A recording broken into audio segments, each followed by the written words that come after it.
Olá, boa tarde a todos. Muito bem-vindo à nossa atividade do PET Economia. Esse é o webinário inaugural do canal do PET Economia. Gostaria de agradecer inicialmente a todos que estão nos ouvindo, prestigiando o nosso canal pela primeira vez no ar. Agradecer o Benito Salomão, que é economista, empresário, atualmente doutorando em economia em Vancouver, no Canadá. Agradecer imensamente o professor Cristóvão Buarque, que gentilmente aceitou o convite para participar da nossa atividade. Inicialmente, eu gostaria de justificar um pouco o título do nosso webinário, em princípio pensar um pouco o Brasil pós-pandemia, falar um pouco sobre as reflexões e os desafios, tá, sobre a economia e a educação. E ninguém mais apropriado para falar sobre o tema do que o professor Cristóvão Buarque, que já foi reitor de uma universidade, professor de economia, já foi governador, inclusive mentor do programa Bolsa Escola, ministro da Educação e também senador da República por 16 anos. Novamente, muito obrigado, professor Cristóvão Buarque, por aceitar o nosso convite e participar da nossa atividade. Em princípio, o debate não poderia ser mais oportuno, porque a economia brasileira está passando por um momento único na nossa história. Uma pandemia que afetou não só o Brasil, mas o mundo inteiro e tem causando estragos em vários países, em particular no Brasil, e os últimos números que a gente recebeu dão conta de uma queda na ordem de 9% do PIB. E a queda foi generalizada. Quando a gente olha, por exemplo, a queda da indústria de 15%, serviços 7%, investimento caiu 23%, consumo das famílias também 7%, ou seja, com todas as medidas que o governo federal, o Banco Central, o Ministério da Economia tem implementado, inclusive reduzindo taxa de juros para níveis históricos, nunca antes imaginados por qualquer economista, qualquer cidadão brasileiro, taxa de juros de 2,25%. E mesmo assim, a economia tem uma queda nessa magnitude, é uma coisa que precisa ser melhor compreendida. Então, a gente está falando de Banco Central atuando, Ministério da Economia atuando, a gente pode lembrar aqui algumas das ações importantes que foram implementadas pelo Ministério da Economia, auxílio emergencial, o auxílio aos estados e municípios, a gente poderia lembrar aqui também a ajuda, as linhas de crédito direcionadas às empresas, enfim, o governo tem tentado, na medida do possível, adotar medidas para combater e reverter essa queda do PIB, mas aparentemente não tem sido bem sucedido. Pelo menos os números mostram que a queda está sendo muito maior do que aquela que a gente esperava, ou gostaria, né? E quando a gente olha as implicações sobre o mercado de trabalho, elas são ainda mais impactantes, né? A gente está falando aí de, em 3 meses, 2 milhões de trabalhadores, chefes de família, perdendo seus empregos. Então, é um número importante, principalmente quando a gente lembra uma família média com 3 pessoas, né? Então, são aproximadamente 6 milhões de pessoas sendo afetadas diretamente só pela pandemia, quando a gente fala em desemprego. Sem falar na redução do salário médio, que foi outra medida adotada pelo governo federal. Então, esse contexto em si, ele é preocupante, porque ele impacta diretamente os estados e municípios que já não vinham bem desde a crise de 2014, né? Ou seja, os estados e municípios já vinham sofrendo há algum tempo. Aquela crise de 2014-16, ela já impôs aí um desafio grande aos estados e municípios para tentarem organizar suas finanças e mal saíram da crise, mal conseguiram organizar as finanças e a crise já do coronavírus já impactou novamente os estados e municípios. E aí eu fico preocupado com os estados e municípios por motivos óbvios, ou seja, onde a crise aparece, né? É o locus onde você percebe a maior demanda por bens e serviços públicos. Por que eu estou dizendo isso? A pessoa, por exemplo, que tinha o seu emprego, pagava um plano de saúde, pagava ensino privado para os filhos, agora vão ter que demandar serviços públicos locais, municipais, inclusive. Então, quando a gente pensa numa estrutura e entes federativos, né, em particular, Estados e municípios já com uma saúde financeira fragilizada, agora, então, isso tende a se agravar. Então, é necessário, sim, discutir essa questão, até porque a gente sabe muito bem que são números alarmantes. A gente já sabe que a crise vai persistir, na minha opinião, por pelo menos 2 anos. Então, a gente tem que entender um pouco o que está acontecendo e pensar e refletir sobre possíveis saídas e alternativas para que o impacto seja o menor possível. Aliado a isso, a gente precisa lembrar também que a gestão municipal ela precisa ser repensada, né? Porque agora a demanda está recaindo sobre eles, sobre os municípios. Então, a gente precisa trabalhar dinamicamente o lado do ativo e do passivo dos municípios, fazer uma gestão municipal mais moderna, que consiga atender mais pessoas com menos recursos, ou com a mesma quantidade de recursos, e, ao mesmo tempo, estimular setores que a gente chama de estratégicos, que são exatamente aqueles que geram emprego, renda e arrecadação. Então, são enormes desafios que a gente tem observado nesse momento atual, e não poderia ser diferente. A gente tinha que trazer pessoas com capacidade, com condições de refletir sobre esses pontos. Então, a gente sabe que é preciso muita paciência, porque os resultados desses estímulos não estão aparecendo numa velocidade que a gente gostaria. Novamente, eu gostaria de agradecer a todos que estão nos ouvindo. Após essa introdução, vou passar a palavra para o Benito Salomão e, na sequência, para o professor Cristóvão Buarque. Muito obrigado novamente por gentilmente aceitarem o convite para passar dessa atividade. Benito, por favor.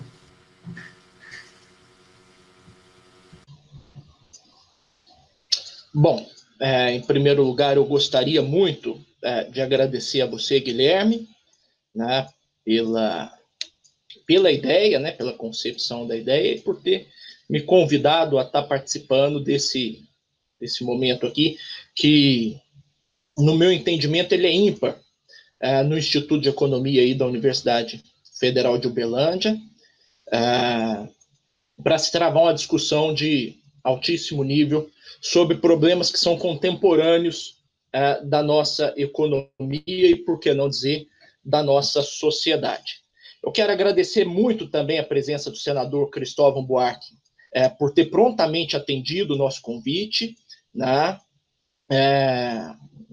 Um líder político que sempre nos inspirou pela forma sempre equilibrada, razoável, e sempre trazendo muita qualidade ao debate público no Brasil, e dizer que esse é o momento de cada vez mais líderes políticos terem esse comportamento e essa postura diante dos desafios que nós pretendemos discutir aqui.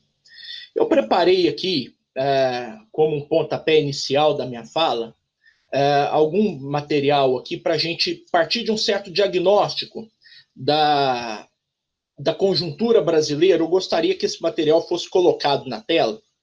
O primeiro gráfico que eu vou apresentar para vocês aqui, ele mostra o índice de atividade do Banco Central do Brasil, né?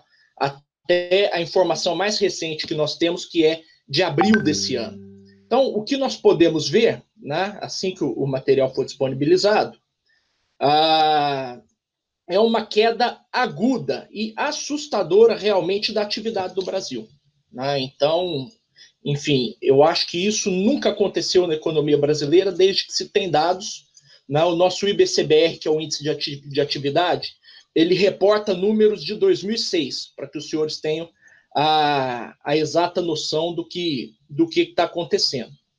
Então, isso é um ingrediente a mais em um contexto do qual o comportamento do crescimento da economia brasileira ele já vinha preocupando desde antes do coronavírus, de anos anteriores do coronavírus.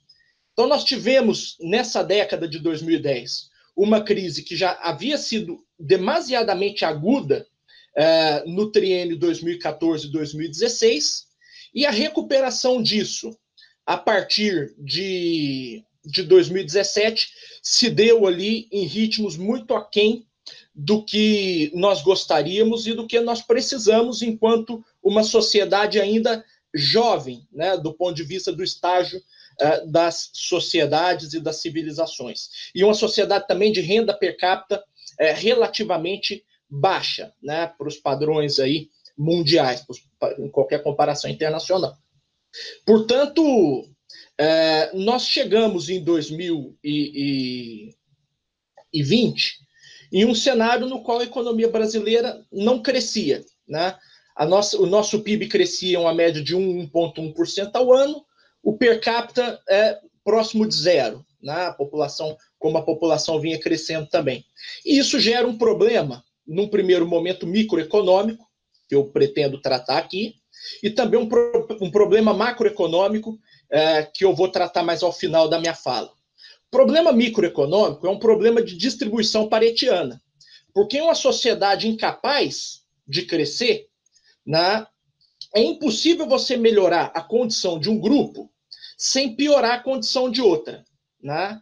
É isso que vai nos dizer o economista Vilfredo Pareto, lá no século XIX. Então, nós temos um problema aqui de um conflito distributivo realmente que está posto. Dado que a economia não cresce, né, os grupos que estão embaixo, precisando de política pública, precisando de acesso a oportunidades, que em grande medida demandam recursos, né, demandam que alguém pague por isso, e o grupo que está em cima não pretende diminuir a sua condição de bem-estar. Você cria um conflito distributivo. Não por acaso, o nosso ambiente político ele se deteriorou tanto na forma da polarização vista, e sobretudo vista nas nossas últimas duas eleições, né? Porque o fenômeno Bolsonaro ele ocorreu na eleição de 2018, mas na eleição de 2014 nós já tínhamos elementos que fomentavam esse ambiente de acirramento entre grupos, de acirramento das ideias, enfim. E que, no meu entendimento, e eu acho que cada vez mais isso vem sendo tema de estudo da macroeconomia de fronteira, o que acontece no fronte político interfere nos resultados econômicos inevitavelmente. Então, esse ambiente de polarização, de acirramento político, ele retarda reformas que são necessárias, ele destrói o ambiente de confiança tão necessário para que a economia volte a crescer, de forma que antes da crise do coronavírus, o Brasil já estava em um ambiente em uma armadilha. Ele já havia caído em uma armadilha. Eu acho que, infelizmente, os gráficos que eu trouxe, eles não vão conseguir ser colocados, mas, basicamente, o que os gráficos mostram é uma queda vertiginosa da atividade no ano de 2020, um aumento significativo do desemprego e uma queda razoável da inflação, que se encontra talvez ali nos níveis mais baixos desde a formulação do Plano Real.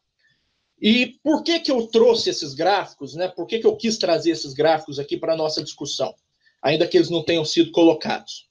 Porque nós temos um problema claramente macroeconômico posto aí, no meu entendimento, evidentemente. O fato de nós termos uma atividade retraindo de forma muito aguda e o fato de nós termos uma inflação muito abaixo da meta mostra claramente, na minha opinião, que a nossa política macroeconômica está fora do lugar. Nós precisávamos estar organizando políticas macroeconômicas, no meu entendimento, mais expansionista. Eu sei que eu vou dizer isso aqui e vai ser uma surpresa enorme para muitos, né? Porque eu sempre fui um defensor de políticas macroeconômicas mais austeras. Mas política macroeconômica ela tem momentos, né? Para instrumentos macroeconômicos tem momentos para serem usados. E nesse momento seria realmente uma chance de se estimular via os canais tradicionais de demanda essa atividade e se criar alguma inflação no horizonte de curto prazo da economia brasileira, dado que a nossa taxa de inflação ela está muito abaixo da meta legal instituída pelo Conselho Monetário Nacional. E quais seriam esses instrumentos de política macroeconômica?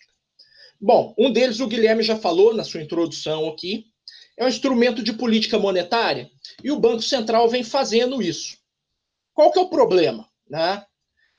O problema é que o avião ele não voa com uma turbina só. Né? É impossível um avião voar com uma única turbina. De forma que a nossa taxa de juros caiu de 6,5%, que era no final do ano passado, para alguma coisa próxima de 2% no começo desse ano. O compulsório foi reduzido de 25% para 17%. Então, o Banco Central adotou as medidas que ele tinha, não todas, no meu entendimento, e depois, mais ao final, no momento das perguntas, a gente retoma o que mais o Banco Central poderia adotar nesse momento. O fato é que foi insuficiente, né? Mesmo com toda a expansão monetária feita pelo Banco Central, isso não impediu que a nossa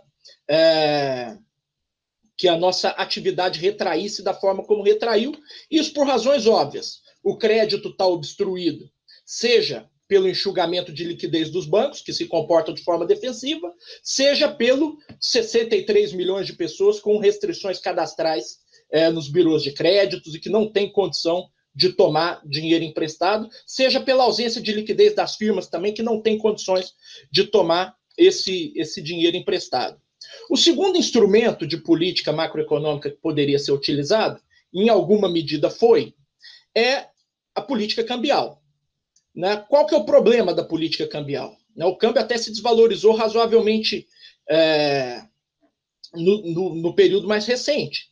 No entanto, o comércio internacional entrou em colapso. Né? No encontro de verão do FMI, agora em abril, eles estimavam a queda acima de 40% do comércio internacional para 2020. Então, não adianta também você pegar o câmbio, tirar ele de 4 e levar ele para 8, porque dado que o comércio internacional ele está esvaziado, isso não vai surtir efeitos sob demanda que nós gostaríamos. E o terceiro e mais delicado ponto da política macroeconômica, na minha opinião, é a política fiscal.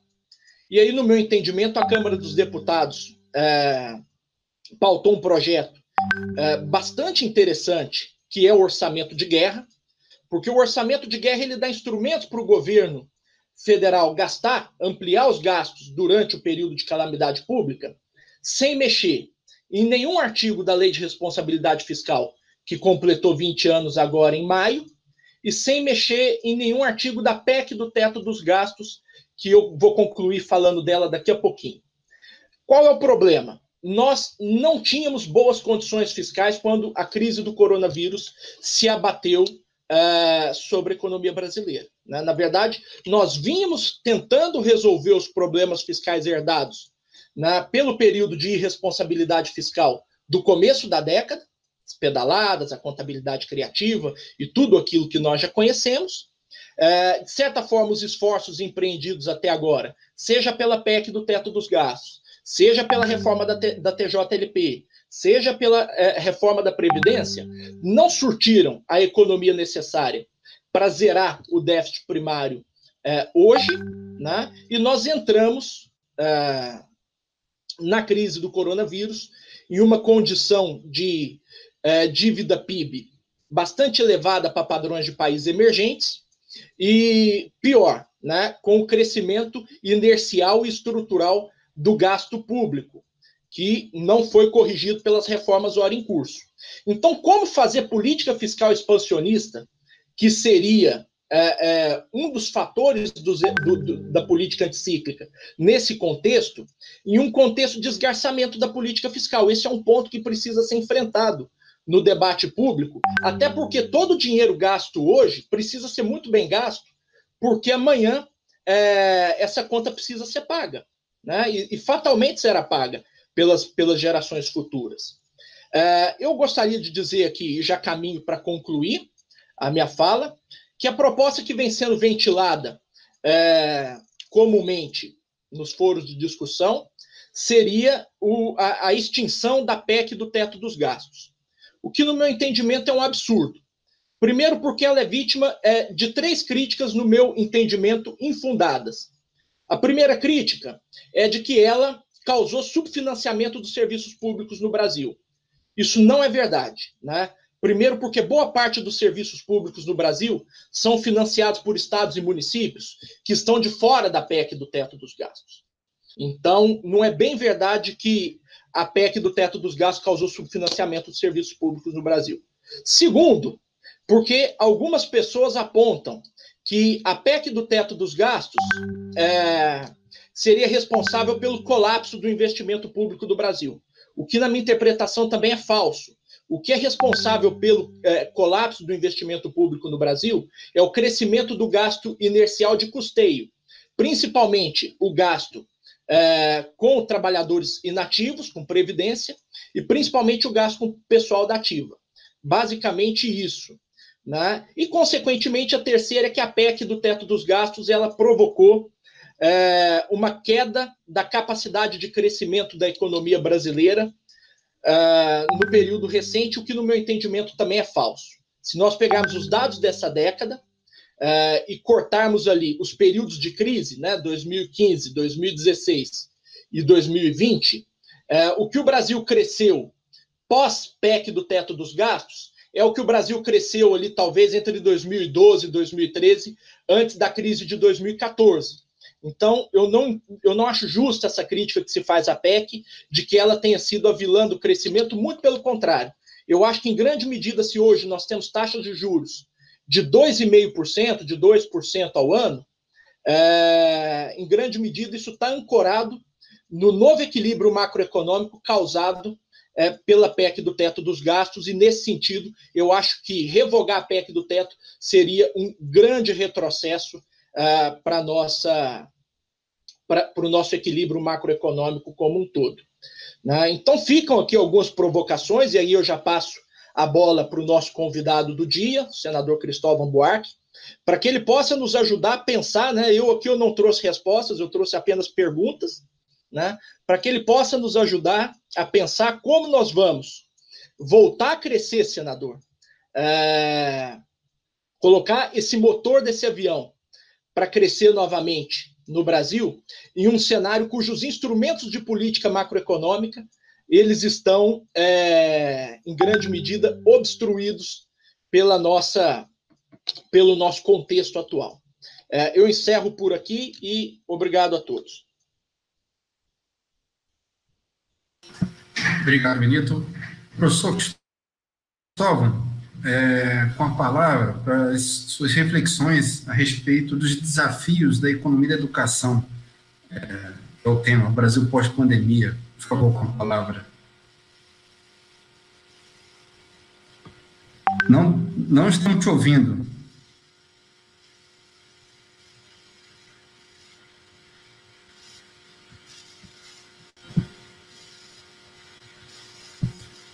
Está no mudo. O microfone, senador.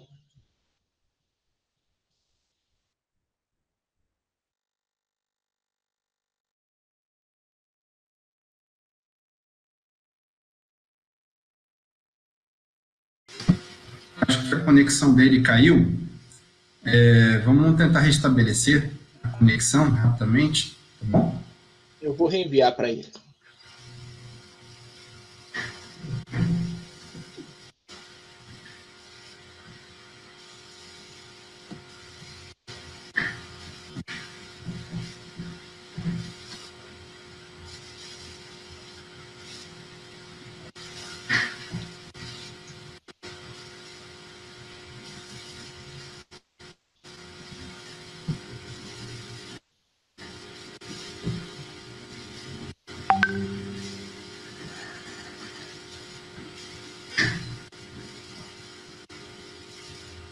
Estamos tentando reconectar com o professor Cristóvão Buarque. Só um instantinho, tá? Ele já está reconectando aqui. Já enviei. Tá bom. Alô, voltou? Voltou.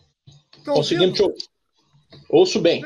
Eu vou começar pela parte de economia, não pela parte de educação. Depois eu entro nisso. Quero começar dizendo que eu não vou dar sugestões de como voltar a crescer, porque eu acho que a gente não vai crescer por alguns bons anos.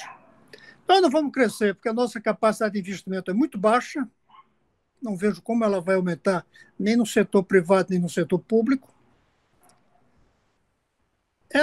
Nós não temos um fator que eu chamo sempre hoje de sexto fator da economia, depois de capital, trabalho, terra, inovação, que é confiança.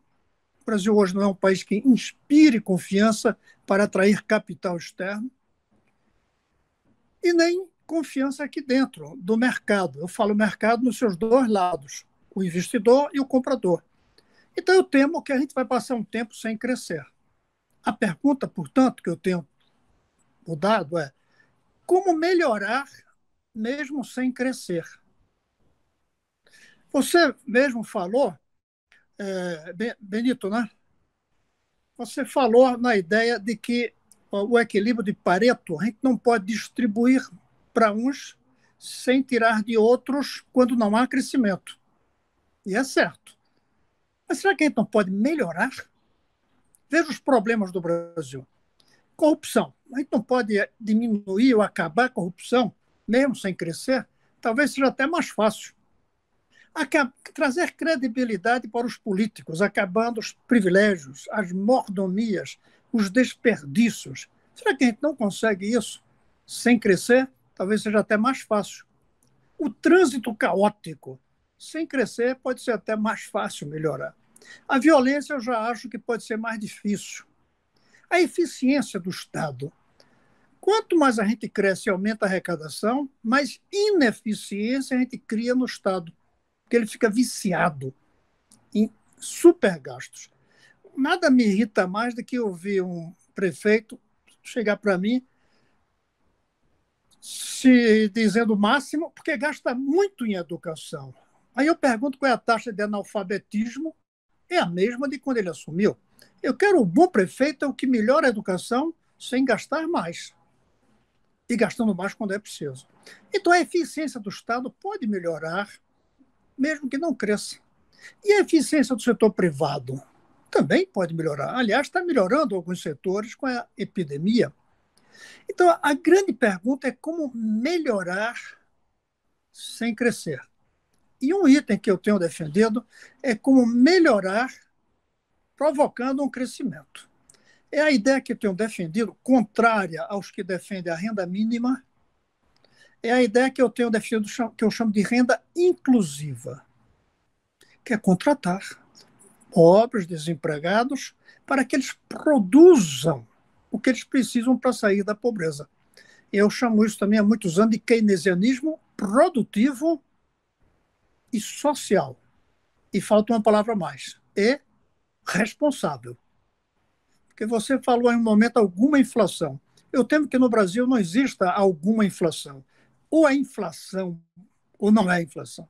A cultura brasileira levará que, se nós não buscarmos uma meta muito estrita como essa de 4%, se a gente chegar a 10%, vira 15%, 30%, 40% e vira o que eu temo, uma stagflation no Brasil. Eu temo que na hora de pagar a conta do que estamos gastando agora, e tem que gastar, nesse momento tem que gastar, mas eu temo que a gente vai ter uma hiperinflação. E talvez simultânea com uma recessão. Não seria a primeira vez, embora muitas vezes sejam contraditórios. Então, um grande programa keynesianismo social e produtivo. Por exemplo, contratar algumas centenas de milhares para colocar saneamento nas casas. Obviamente, isso tem que ser através de empresas. Você não pode dar dinheiro a uma pessoa para ela botar esgoto na casa dela. Não funciona. Tem que ser através de empresas. Mas como não vamos ter muito dinheiro, a gente pode usar os métodos chamados de saneamento condominial, que muita gente não gosta, porque o cano tem que passar por dentro do quintal das pessoas, que não fica claro. E a gente tem 100 milhões de pessoas sem esgoto. 100 milhões de pessoas, vamos dizer. Não chega a isso. Mas vamos botar um número grande de pessoas desempregadas, vamos casar os dois. E aí tem um gasto. Esse gasto, depois eu vou falar da austeridade. A ideia da Bolsa Escola, quando ela foi criada, você pagar a uma mãe, mas a criança tem que estar na escola. Faltou, não recebe. Um programa que eu tive no meu governo de pagar os adultos analfabetos para que aprendessem a ler. Claro que aí você não pode pagar mensalmente, porque ele é analfabeto, mas não é tolo. Não vai aprender nunca a ler para ficar recebendo dinheiro.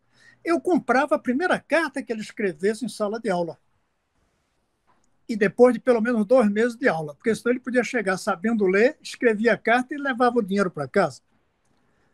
Nós podemos ter um programa para que as pessoas ponham reboco nas suas casas, nos bairros periféricos, pintem as casas, plantem árvores, cuidem das escolas. Então, um grande programa de renda inclusiva, é como eu tenho chamado, ou incentivos sociais, dentro dos limites fiscais possíveis. Mesmo imaginando que vai gastar mais do que arrecada hoje. Eu votei na PEC do teto. E quero dizer que é uma das leis que eu votei que eu não me arrependo nem um pouco. Não me arrependo também de ter votado no impeachment, porque ali não era uma questão de se arrepender quando você se sente obrigado. Quando você é obrigado, o seu íntimo, moralmente, a fazer uma coisa, você pode até achar que foi um erro político, foi um erro do ponto de vista emocional, perdi amigos, leitores, prestígio. Mas eu passei 2 anos dizendo que a presidente Dilma era uma irresponsável fiscal e que isso ia gerar recessão e desemprego. Como é que, na última hora, por medo das pressões, eu ia votar contra o impeachment? Mesmo assim, fica aquela coisa, olha, foi um preço muito alto, mas a PEC do teto não. Eu até tenho comparado e alguns da esquerda não gostam. A gente não reclama tanto dos terraplanistas da direita. Eu também critico os não aritmetizados da esquerda, que não acreditam que 2 mais 2 é igual a 4. Em algum momento é até possível gastar 5 arrecadando 4, mas depois vai pagar. E a esquerda tem um defeito muito grande de não levar em conta que quem paga é o povo. Porque a inflação, quem paga é quem não pode comprar dólar. Então, nós não podemos fechar os olhos a isso. Então, voltando. Eu creio que a grande pergunta é, e passo para você, como melhorar antes de voltar a crescer. Aí, de repente, até cresce. Muito bem. Esse próprio keynesianismo social e produtivo pode ajudar no crescimento, mas não muito. Porque a verdade é que nós nos viciamos num crescimento que exige concentração de renda. Porque os bens mais dinâmicos são os das classes médias e altas, como a indústria automobilística. Essa é a pergunta que eu tenho feito aqui a muitas pessoas. Como melhorar sem crescer? Agora vamos para a educação. A educação vai ser mais grave do que estão pensando. Por um lado, porque muitas escolas vão fechar no setor privado. Não abrem mais. Algumas abrem, mas não vão ter professores. A qualidade do professor vai cair muito. Nós vamos usar professores despreparados completamente. Pessoas que estão desempregadas e que vão se oferecer para dar aula. Porque não vai ter professor, porque muitos estão encontrando outro rumo na vida. O setor público não vai demitir professor, mas eles vão voltar desmotivados. E as crianças? As crianças estão sem aula, porque mesmo a aula à distância, nós não estávamos preparados. O que estão fazendo os colégios bons, os ruins nem estão fazendo isso. Os bons é transmitir pela televisão aulas presenciais. Isso não funciona. Isso é melhor do que nada, claro. Mas isso é como você inventar o cinema e filmar peça de teatro, representação teatral. Não funciona. Teatro, ou você assiste ao vivo, ou você não aguenta 2 horas no cinema. Por isso o cinema inventou uma nova linguagem. A linguagem dos truques, dos closes, dos distanciamentos, da ida e vinda no tempo, e até os efeitos especiais de hoje. Nós precisamos até ter uma nova palavra para dizer aula.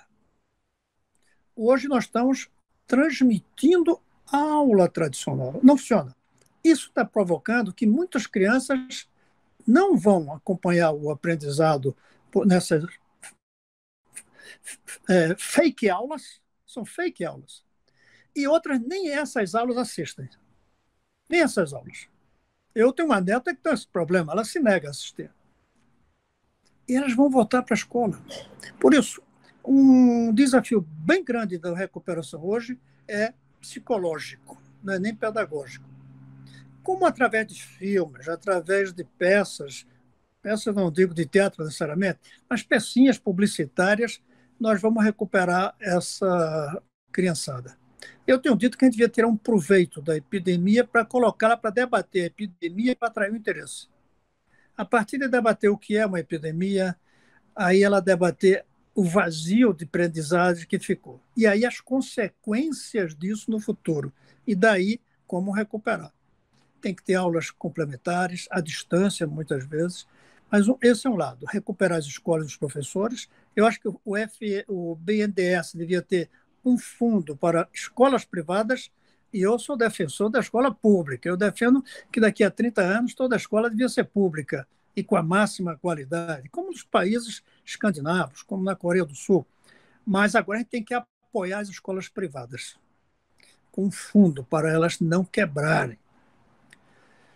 Psicologia, a primeira coisa. A segunda é os equipamentos.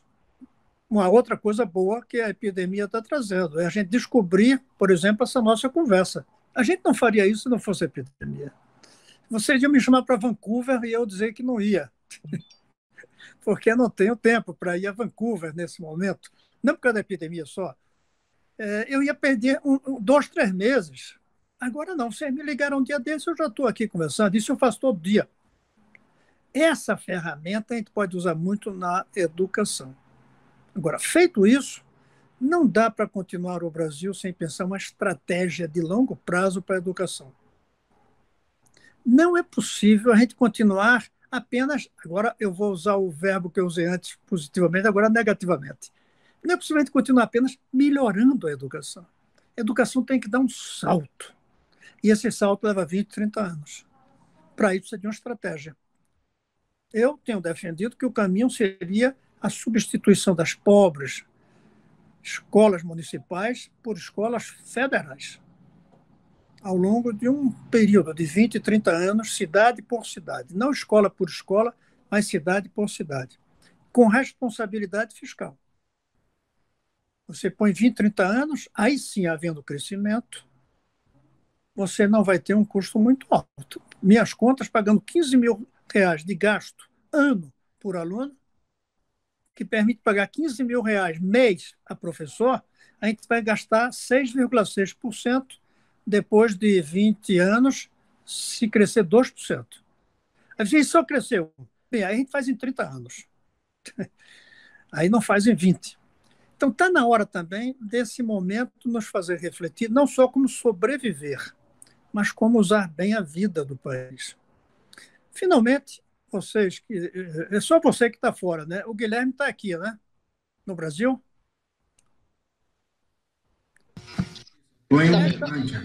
O Guilherme está no Brasil. Não. Quem é que está em Vancouver? O Benito. Você. Isso. E você também. Né? O Guilherme está em Uberlândia. Em Uberlândia. Eu quero distinguir vocês do exterior aqui. Eu acho que o grande problema nosso no Brasil nos próximos muitos anos não vai ser nada disso. Vai ser recuperar o prestígio do Brasil no exterior. Todo desastre que um ministro da Educação faça, a gente conserta rapidamente. Agora, os desastres do ministro das Relações Exteriores leva 20 anos para recuperar. A questão de imagem vai demorar muito para retomar credibilidade no Brasil e simpatia, que era uma coisa que nós sempre tivemos. Nós somos um país simpático lá fora. Até no regime militar, a política externa era boa e terminava ganhando uma certa simpatia, salvo quem era contra. Então, hoje não. Hoje a antipatia está muito generalizada. Para mim, o pior vírus não é o coronavírus, é o vírus Ernesto. Que esse sim que está afetando o país. O coronavírus afeta as pessoas, os que morrem, os parentes, os que ficam doentes, mas o outro está afetando o Brasil inteiro, e isso vai afetar a economia. O desprezo ao meio ambiente vai afetar a vinda de capital. Não tem mais como um país ficar isolado do mundo, a não ser como a Coreia do Norte. Não tem mais como. Nós somos parte de um mundo global. E, para concluir, eu quero dizer que a gente tem que manter o compromisso com a austeridade. A diferença é que uma austeridade é reduzir gastos, a outra é reduzir desperdícios. Uma austeridade é reduzir gastos de todos, o outro é escolher de quem tira. não tirando, não tirando do outro. Nem todo mundo tem que ser austero, mas o país tem, ou o Estado, melhor dito. O Estado tem que ser. Isso numa estratégia de médio prazo. No imediato, claro, tem que se endividar, tem que gastar, tem que até fabricar dinheiro, que é uma temeridade. Porque fabricar dinheiro é meio como cheirar cocaína. Você começa e talvez não pare mais. A tentação de fabricar dinheiro é muito grande para qualquer político. Eu sempre dizia, fui candidato a presidente, e eu dizia, tem um poder que eu não quero, emitir moeda. Porque eu não vou me controlar. Eu vou gastar muito dinheiro não fazendo uma Brasília, mas fazendo escolas. Não fazendo estádios, mas fazendo escolas. Eu não quero ter esse direito. Eu quero que mesmo meus projetos estejam dentro de um senso de responsabilidade. E, para concluir, eu acho que o outro grande problema é esse: políticos com senso de responsabilidade e com compromisso social. Mas eu optei primeiro até a responsabilidade. Tem que ter responsabilidade. E é difícil responsabilidade com eleição a cada 2 anos, com o apelo que o populismo oferece. É muito difícil. Então, a nossa situação é muito difícil, mas eu não perco a esperança de melhorar, mesmo sem crescer. Esse é o desafio que eu quero deixar para vocês. E quero continuar debatendo com gente como vocês. Grande abraço e espero que a gente possa debater mais com perguntas. Muito obrigado, professor Cristóvão, muito esclarecedora as suas colocações. Aqui, para iniciar, a gente tem 2 perguntas. Uma eu havia introduzido. Será que os estados e municípios estarão preparados para atender essa demanda que vai acontecer inevitavelmente por serviços públicos locais? Até porque, como eu falei, a crise e o desemprego vai fazer com que as pessoas demandem serviços públicos, já que não terão mais dinheiro para contratar, para ter um plano de saúde, não vão ter mais recursos para pagar uma escola privada. Primeiro, os estados estão preparados para comportar essa demanda maior? E a segunda pergunta, o senhor já começou a responder também, e acho que vale a pena a gente aprofundar essa questão, que é como melhorar a qualidade da educação, principalmente municipal. O senhor colocou um pouco essa ideia da federalização das escolas municipais. Se o senhor puder também abrir um pouquinho mais essa discussão para a gente, seria muito oportuno, porque essa discussão mais cedo ou mais tarde vai vir à tona. Obrigado novamente.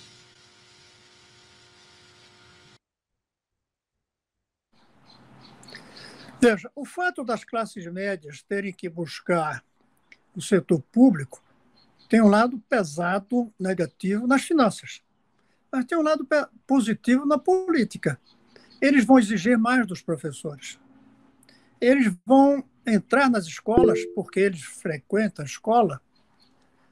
Embora eu temo que, sendo grátis, as pessoas perdem o incentivo para ir reclamar. Eu temo isso. Na China, todo mundo paga um pouco pela escola do filho. E eles dizem, não é para financiar, porque é tão pouco que não ajuda, mas é para se saber que é patrão da escola. Você paga, você exige. Então, a classe média vai. É um lado negativo de aumentar os gastos e um lado positivo de aumentar a força do setor público. Eu creio que a crise fiscal dos municípios vai exigir, do jeito que eu falei, o BNDES criar um fundo para financiar a escola privada, eu creio que vai exigir que o Estado Nacional comece a adotar sistemas educacionais de cidades falidas. Não é possível que a gente assista um município ficar sem escola, e vai acontecer, porque vão ser fake escolas, como são fakes aulas hoje, e o governo federal não fazer nada. Com a saúde, a gente entrou, o setor federal entrou. Com a crise da quarentena, que as pessoas ficam em casa, o governo federal foi quem deu o auxílio emergencial, não foram os governos municipais. E a gente vai deixar as crianças asfixiadas mentalmente, que é o que acontece. Eu publiquei um artigo um dia desse, que alguns me criticaram, comparando esse George Floyd, foi estrangulado, o racismo e a falta de escola para quem não tem dinheiro. Eu até criei o nome rendismo. Olha, eu não sabia, foi escrevendo essa aí que eu descobri. A palavra racista e racismo não existia no começo do século XX. Existia o racismo, mas era tão natural como conceito que não havia uma palavra para dizer o preconceito. A mesma coisa é a educação. Nós temos o conceito de que escola boa é para rico, quem pode pagar. É um conceito, não é um preconceito contra os pobres. A gente precisa mudar isso. Eu acho que o governo federal vai ter que adotar a educação de alguns municípios. E isso pode ser bom, porque pode se ver como dar um salto rápido, você poder dar uma injeção com novos professores, com novos equipamentos. Não acredito que isso vai acontecer com o atual governo, lamentavelmente.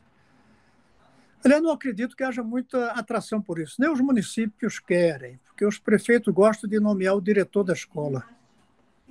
E é capaz de fechar os olhos para a crise das suas escolas, porque seus filhos vão estar em escolas particulares. Mas é isso que eu acho. Eu acho que o lado positivo de ter classe média na escola pública, como é em todo lugar do mundo, e a alternativa do governo federal aumentar a intervenção. Não basta aumentar o dinheiro que manda. Não basta. É preciso até, mas não basta. É preciso intervir realmente. Eu defendo uma maior intervenção. Veja que eu não falei em federalização, porque isso é uma estratégia de longo prazo. Mas, nesse imediato, vai precisar uma intervenção federal nas escolas municipais. Com esse governo está aí, eu temo que, em vez de haver uma intervenção do ponto de vista de recuperar, termine sendo uma intervenção, como eles dizem, contra o marxismo cultural. Mas, de qualquer maneira, não vai ter saída. Ou vai ser a intervenção federal, ou vai ser o fechamento de milhares de escolas no Brasil. Obrigado, professor Cristóvão. Benito, você queria fazer um comentário? Eu queria narrar uma situação que aconteceu comigo há cerca de 5 ou 6 anos atrás, com um prefeito conhecido, que à época era prefeito, hoje já nem sei se é mais. É uma conversa que nós tivemos acerca exatamente disso que disse o senador Cristóvão na sua fala anterior, né? O prefeito enche o peito para dizer que gasta com educação, mas os indicadores da cidade dele não correspondem. O que acontece hoje no Brasil? Né? Pela Constituição, artigo 205, 206 da Constituição, os municípios são obrigados a gastar 25% do seu orçamento com educação. E ai do prefeito se não gastar. Né? Responde processo, o Ministério Público vai e tudo, e tem que ir mesmo, porque a regra é essa. Qual que é o problema?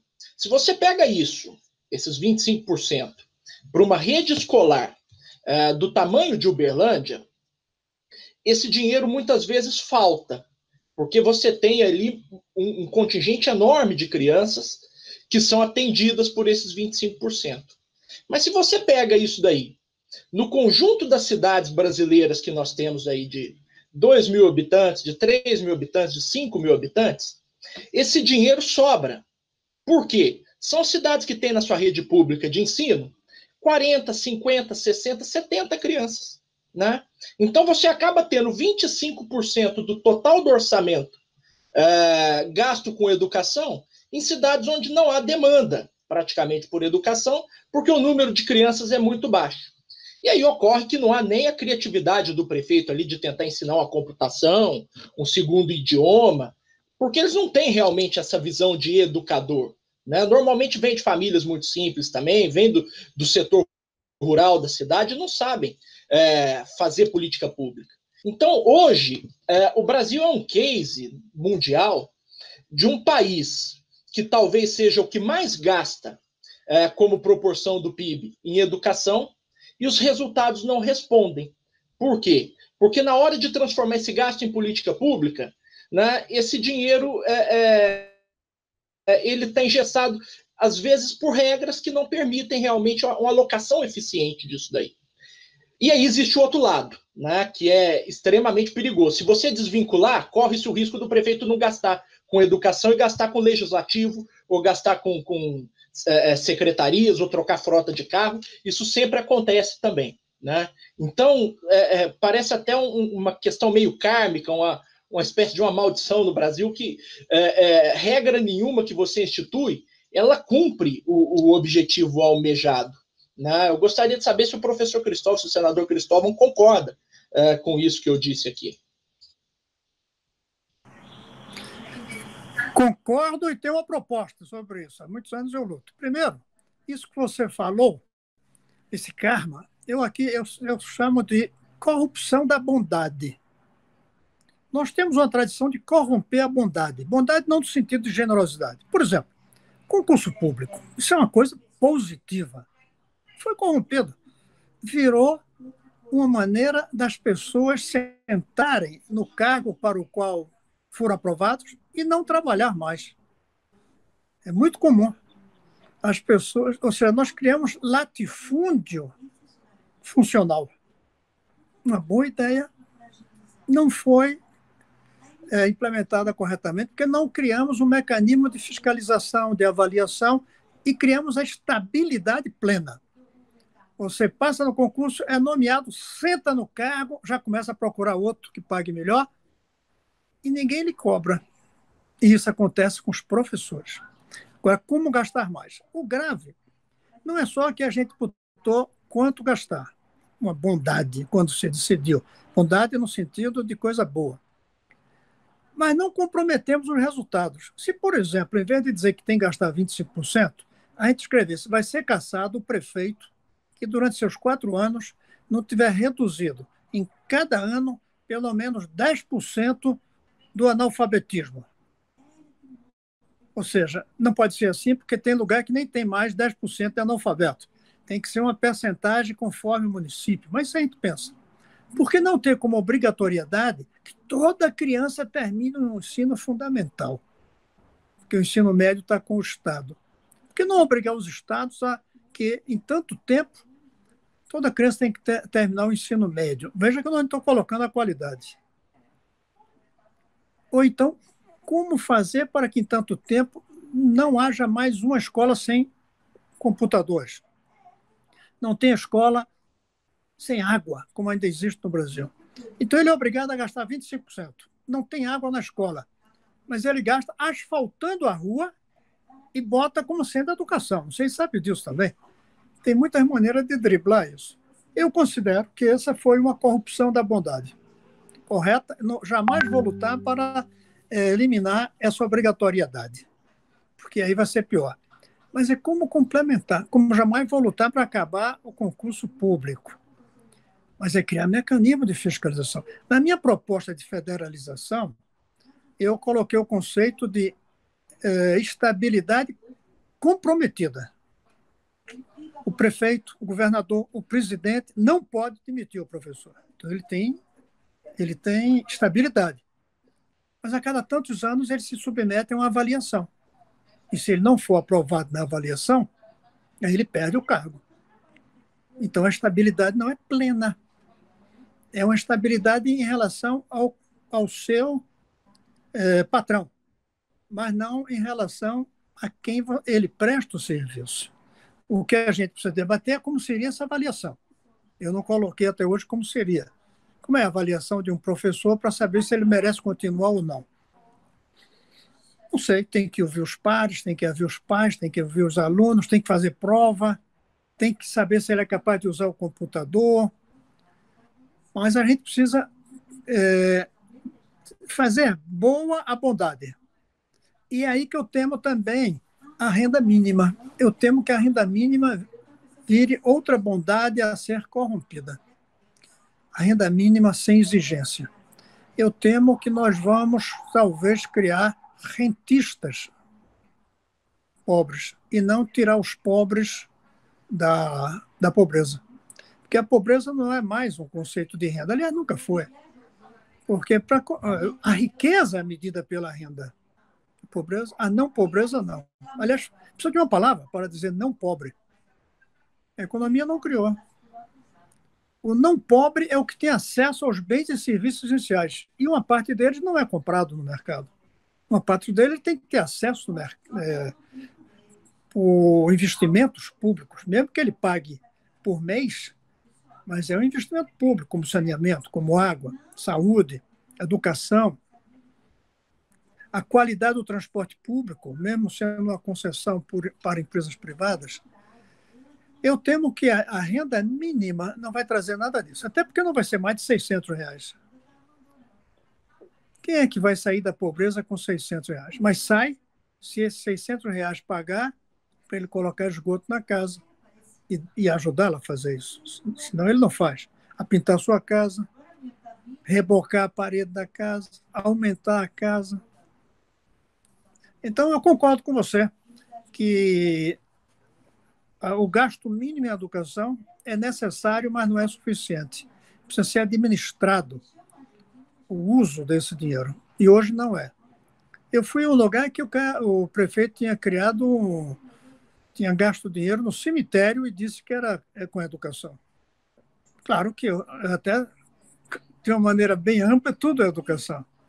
Mas colocou no cemitério, em vez de colocar para as crianças, colocou para os mortos, com todo carinho e respeito para nós, que vamos ser cadáver um dia, mas o futuro do país está nas crianças. Tem que cuidar disso. A mesma coisa, outra que eu acho. Nós colocamos na Constituição, e aí eu me penitencio. Eu fui 16 anos senador e não propus uma emenda para mudar isso na Constituição. A Constituição diz que a educação é um direito. Não diz que a educação é um vetor do progresso. E aí, como é um direito, a criança abandona a escola, é um direito dela abandonar a escola. Não pode ser. A criança tem que ter uma escola tão boa que ela não saia. A gente não pode mantê-la na escola com um chicotezinho, como os navios negreiros faziam para que os escravos não pulassem no mar. Ali era na pancada, que não deixava eles se suicidarem. Aqui a gente deixa, em nome da liberdade de não usar o direito. As crianças abandonam a escola. Quem está perdendo a criança? Família, mas o país também. Educação é vetor do progresso. Se a gente tivesse essa consciência, eu creio que a educação estaria melhor. Mas nós não temos. A ideia de ser um direito permite que a gente não dedique o que deveria. Professor Cristóvão, aqui também tem 3 perguntas, eu vou tentar resumir, mas basicamente é o seguinte: o principal sistema de financiamento da educação básica no Brasil é o Fundeb, né? E acaba nesse ano. Gostaria de saber qual a opinião do senhor sobre a renovação desse fundo e como torná-lo mais redistributivo nos próximos anos. Como o senhor falou, assim, como ser mais eficiente nessa redistribuição dos recursos. Eu vou fazer mais uma perguntinha aqui. Seria o seguinte: Igor Felitti perguntou: professor Cristóvão, como o senhor enxerga o papel da universidade pública no pós-pandemia, principalmente nesse contexto de restrição orçamentária cada vez maior? Então, essas são as 2 perguntas. Tem várias outras aqui, mas é muito difícil a gente conseguir passar todas, né? Mas essas 2, para o professor fazer uma reflexão com a gente.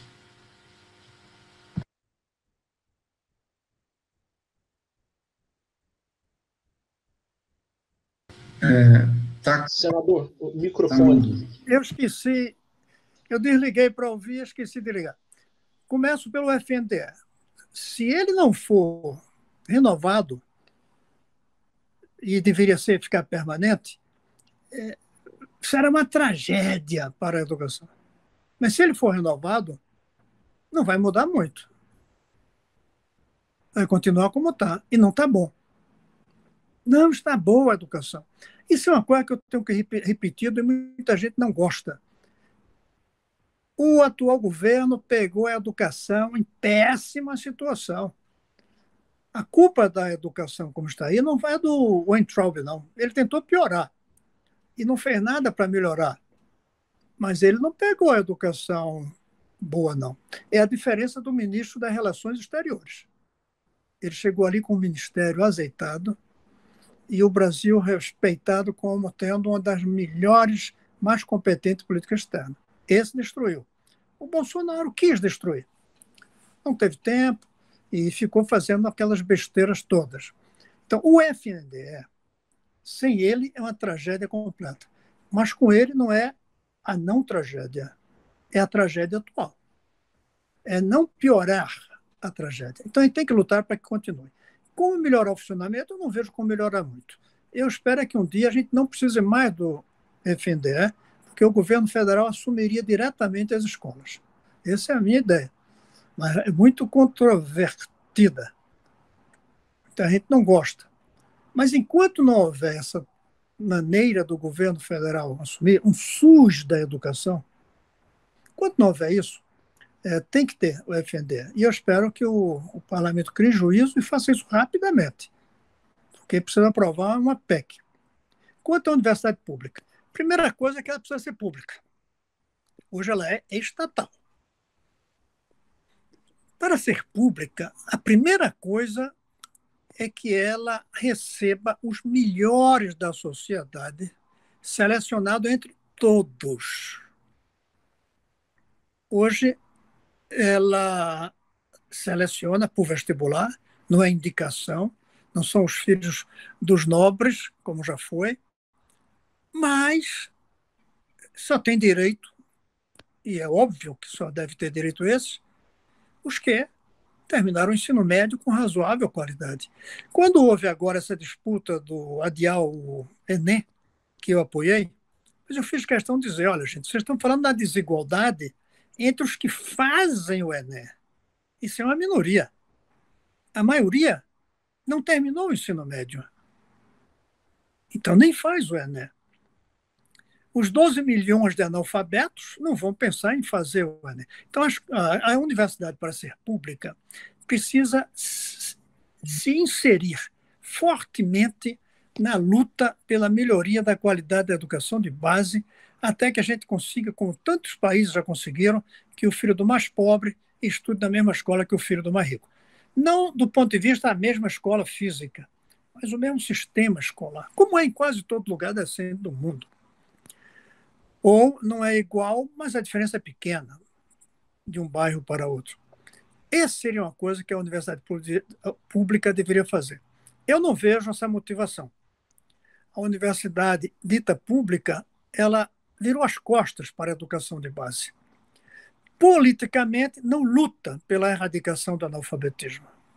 Luta até pelas cotas para entrar, mas não luta nas cotas para sair do analfabetismo. Interessante isso. E aí é uma crítica que eu faço às esquerdas em geral. Nós brigamos pelo direito de entrar na universidade. Não lutamos pelo direito de sair do analfabetismo. Para mim, a grande crítica ao governo Lula e Dilma, porque os outros não tinham essa expectativa mesmo. Nós precisamos que a universidade seja o centro da melhoria da educação de base. E isso quem vai ganhar é a universidade, porque vai melhorar os seus alunos. O maior problema hoje da universidade brasileira está na educação de base, porque os alunos entram sem base. Quase 50% dos alunos da engenharia abandonam por não saber um mínimo de física, até regra de 3. Eu nem falo cálculo 1. Eu sou engenheiro. Quando eu entrei na escola de engenharia, eu já sabia um pouco de cálculo 1, aprendido numa escola em Recife. Uma escola privada, escola de padre, né? Porque quem não tinha dinheiro ia para a escola de padre. A não ser que o pai tivesse prestígio, aí ia para uma escola pública. Porque eram pouquíssimas. E precisava de carro, do lugar que eu morava. Pois bem, esse é um papel que eu gostaria de ver a universidade. A universidade se transformar no vetor de melhoria da educação de base. O outro é a qualidade. Buscar o máximo de qualidade para que o seu produto seja um produto que sirva à sociedade com qualidade. E aí depende do Estado fazer com que esses profissionais que saem da universidade vão trabalhar para a maioria ou para a minoria. É o Estado que vai definir o salário do médico na rede pública, para que ele fique na rede pública em vez de ir para o setor privado. Mas a universidade também pode criar cursos mais voltados para a saúde pública do que apenas para a saúde da elite. Eu acho que, respondendo a sua pergunta, o primeiro desafio da escola, da universidade estatal, é ela se transformar em uma universidade pública, que significa servir ao país.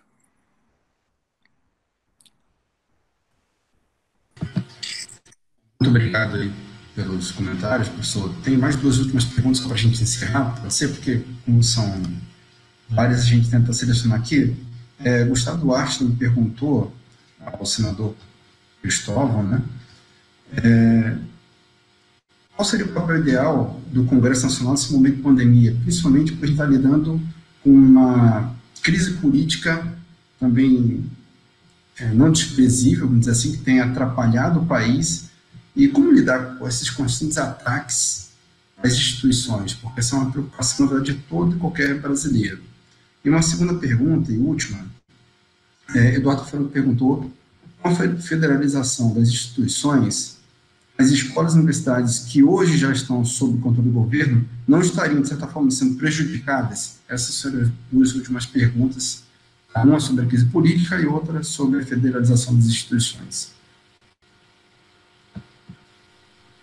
Essa última pergunta, se nós federalizamos tudo, o que já é federal é prejudicado, eu não entendo isso.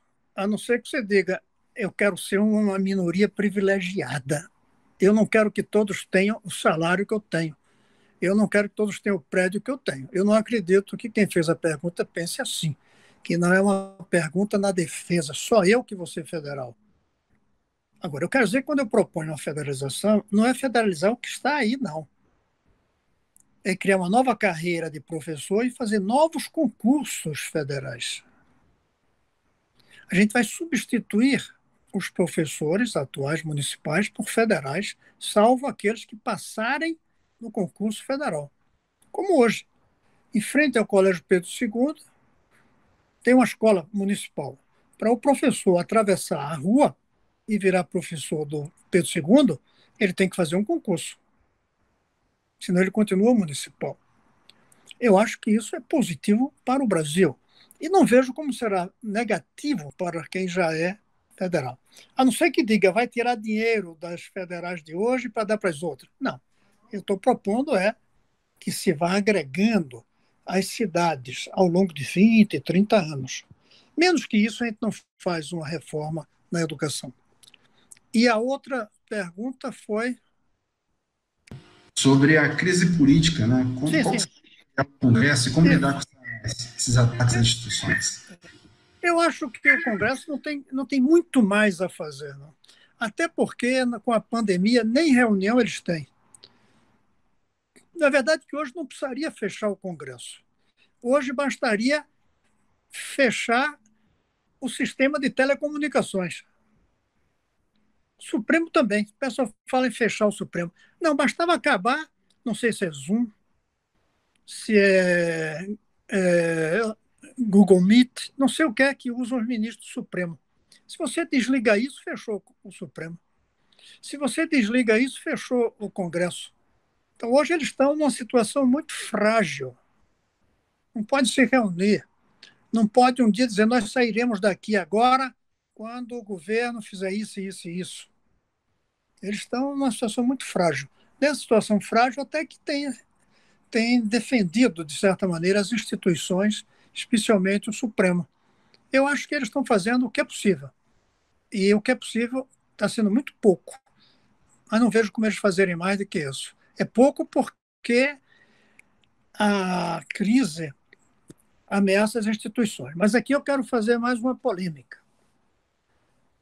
Eu acho que quem mais ameaça as instituições somos nós, os democratas, por falta de três coisas. Um grupinho da direita quer acabar com as instituições. Não vou dizer quem, qual, não conheço, mas é possível. Agora, nós que queremos manter, nós estamos cometendo três erros graves. Não estamos nos unindo. Basta ver a quantidade de candidato a presidente para 2022. Não tem uma unidade. A gente fala os 70%, mas na verdade é 7 vezes 10. Ou 10 vezes 7%. É a soma de pequenos grupos. 2, nós ainda não reconhecemos que que não deixamos um bom Brasil. Os democratas, se a gente pega em Collor e vem até Itamar, 35 anos. Se pega de Itamar para Temer, são 26 anos.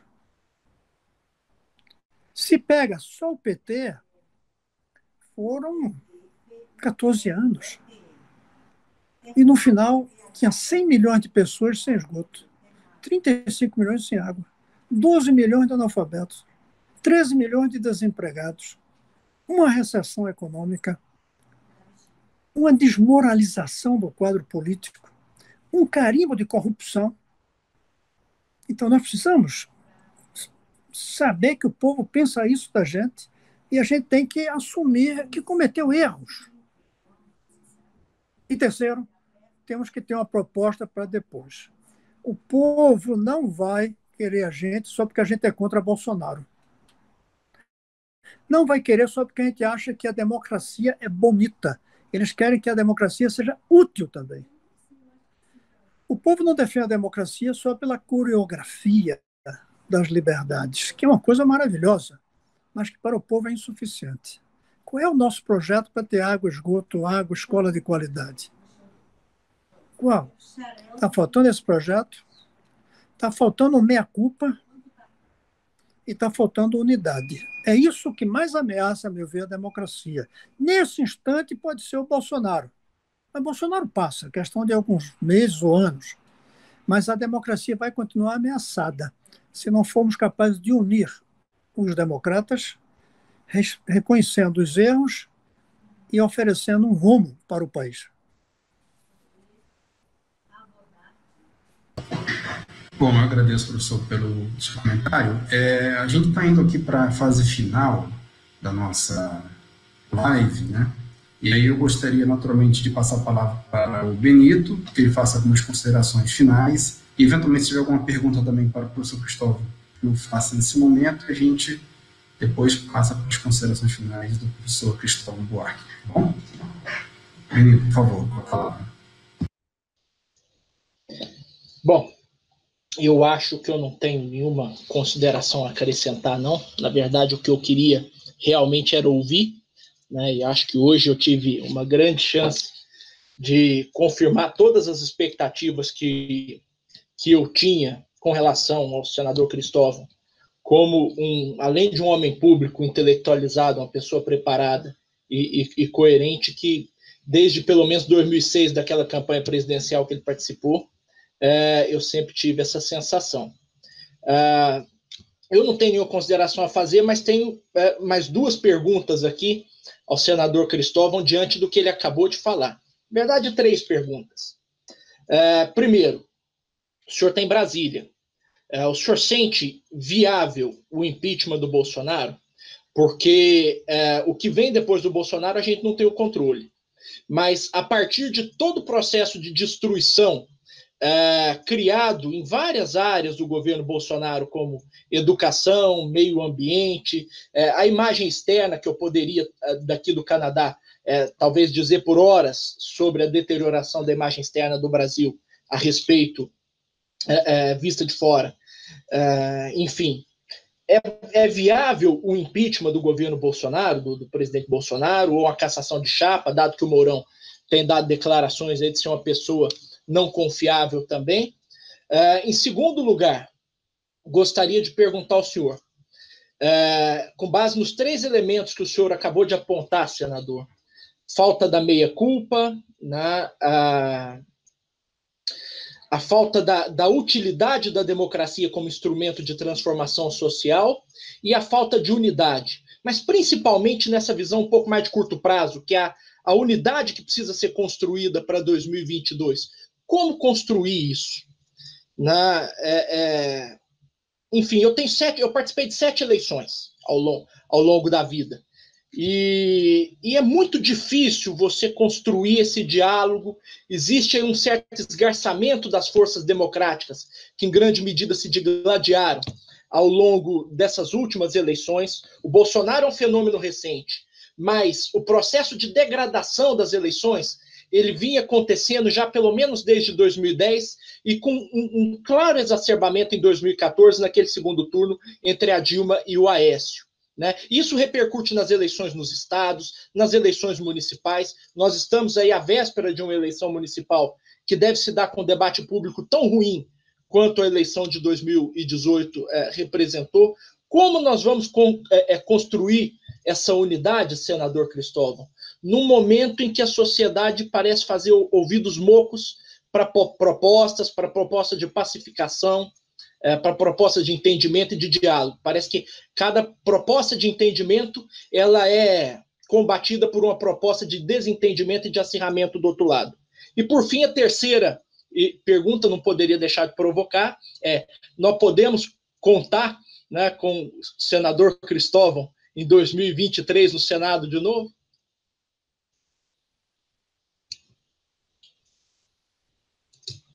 Vou começar por essa. Eu não tenho essa pretensão e acho que aos 76 anos eu me sinto no direito de dizer, gente, eu quero curtir um pouco a minha vida. Escrevendo, fazendo isso que eu estou fazendo, então não está nos meus planos absolutamente disputar a eleição. Acho que tem que ter gente mais nova. Eu terminei um livrinho, não sei se vocês viram, posso até mandar, se você me manda um e-mail, e-book, que é Por que Falhamos? De 92 a 18. 1992 a 2018. Então, eu ponho ali que eu dedico esse livrinho aos políticos jovens que sejam responsáveis, progressistas e democráticos. Mas tem que ser os três. Só progressista e democrático não vale a pena, porque irresponsável leva ao desastre. Então, a sua pergunta não está absolutamente nos meus planos. Eu vejo quase impossível eu disputar a eleição. Mas a gente não garante, não sabe. A segunda, eu vejo com muito pessimismo a possibilidade de unidade dos líderes que nós temos aí no que se costuma chamar de centro, que eu nem acho um bom nome. Eu acho que cada um pensa que se chegar ao segundo turno com Lula ou com Bolsonaro, ganha. E ganha mesmo, qualquer um deles.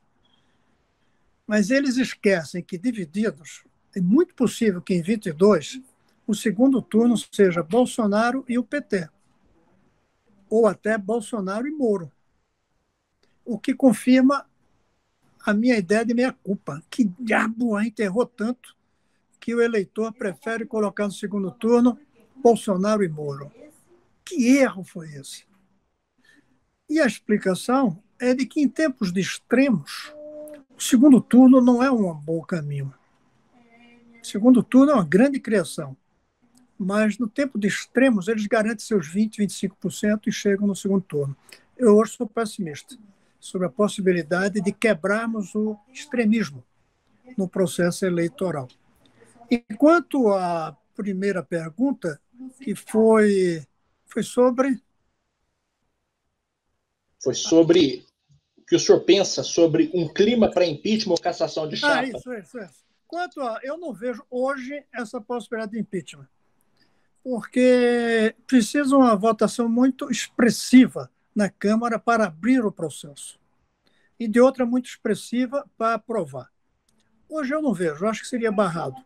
Mas a coisa evolui tão rapidamente e esse governo comete tantas besteiras, tantas asneiras e é tão surpreendido, como esse fim de semana, com essa coisa do ex-ministro da Educação. Imagine se o Serviço de Imigração americano deporta o Weintraub por entrada ilegal. Tem coisas que terminam criando um clima que aí vai ter que acontecer algo que a gente não quer, que é a tutela militar. Não para dar o golpe, mas chegar para o Bolsonaro e fazer como fizeram na Bolívia com o Evo Morales. Olha, cara, perdeu o nosso apoio. Aí pode haver um impeachment. Fora isso, eu acho muito difícil, impossível agora, e muito difícil no próximo ano, um ano e meio. Eu acho difícil o impeachment. Mas tudo é possível no Brasil. Está muito rápido tudo, muito caótico. Então, ninguém sabe. É impossível. Fico devendo essa resposta. Mas, olha, eu quero encerrar dizendo que foi um prazer estar com vocês, vocês me provocaram, isso é bom. Eu espero que a gente recupere parte desse diálogo aqui, ou em Vancouver, ou em Uberlândia, com o maior prazer. Eu estou pronto para continuar esse debate. Para mim, isso interessa mais do que ser candidato em 22. Grande abraço. Aliás, só para fechar, hoje eu estava escrevendo um texto em que eu disse: tem tempo de Napoleão e tem tempo de Don Quixote. Esse é um tempo de Don Quixote.